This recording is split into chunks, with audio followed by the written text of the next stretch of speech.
This model of evaluation is really helpful when thinking about why we are evaluating. It is adapted from the 5 tactics or styles of addressing conflict.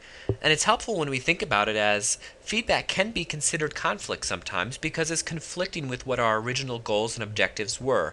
The information we're receiving sometimes challenges what we originally intended. So that's why this model can really be adapted to evaluation.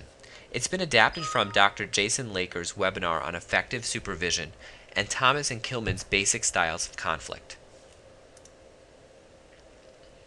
The first thing we can do with evaluation is avoid it. In relation to evaluation, avoidance is ignoring the need to evaluate and believing or pretending that all items are working as is. There is no invitation to provide feedback. An example of this would be simply reusing the same RA training materials year to year to year without checking to see if they're meeting our outcomes, our objectives, or the needs of our students.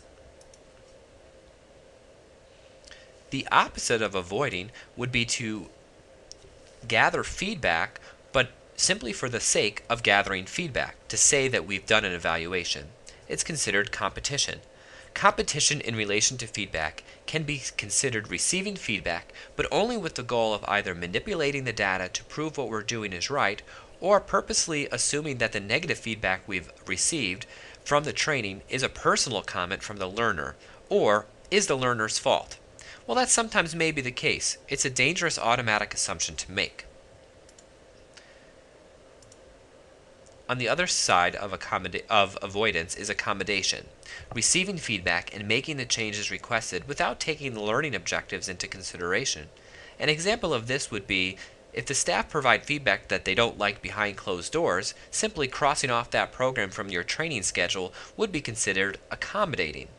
It doesn't necessarily think about how can we change behind closed doors or provide an alternative to meet the objectives or the outcomes. A great first step to using evaluations is compromising. This is reviewing feedback and meeting the staff halfway. But this sometimes can include compromising the student's need and the learning outcome. For instance, if new RAs and returning RAs are all a part of the same counseling session, a compromise would be, let's just say the returning RAs don't want to participate in that session anymore because they feel they've learned all those skills. A compromise would be saying, okay, returning RAs, you still need to go to that session, but instead you can be a role player or you can be an actor in the scenarios. Accommodating would be saying, okay, returning RAs, you don't have to go to the session. The compromise here is saying you still need to go to the session, but you instead will take on a different role.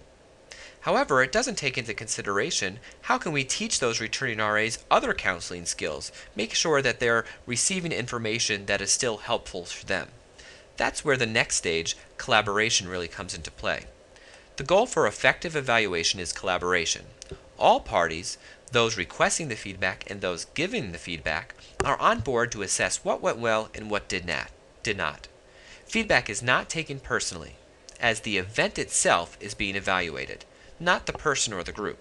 Decisions are made with the learning objectives and student learning needs in mind, not just to appease one or more groups.